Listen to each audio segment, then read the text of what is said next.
ఎవడు సూర్యుడికి నమస్కరిస్తాడో వాడికి ఇంట్లో అన్నానికి లోటు రాదు. అన్నం పెట్టే అదృష్టాన్ని కూడా ఇస్తాడు. నియమంగా సూర్య నమస్కారం చేసి సూర్యుడికి కృతజ్ఞత చెప్పడం అలవాటైనటువంటి వాడికి ఒక తరంలో కాదు 7 తరాల వరకు అసలు వాడికి అన్నానికి లోటు అన్నది రాదు. అప్పుడు మహారాజులందరూ కూడా తమ పాలనలో ఉన్నటువంటి ప్రజలందరికీ అన్నం దొరకాలని సూర్యోపాసన చెయ్యకుండా ఉండేవారు కాదు. అందుకని లోకమునకు అన్నమునిచ్చేవాడు సూర్యుడే.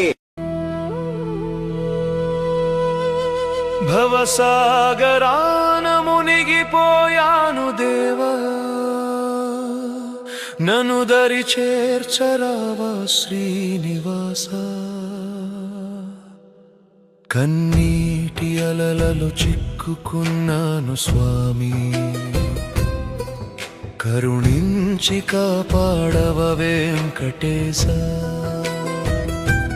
నీవే నా దిక్కు, నీవే నా మొక్కు, నా చేయి విడువకు శేష శైలవాస.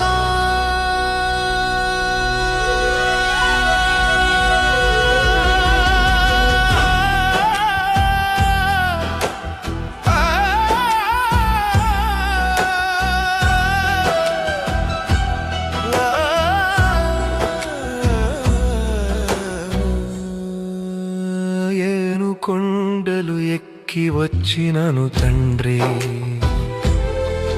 నీ దర్శనం కోరి నిలిచినాను.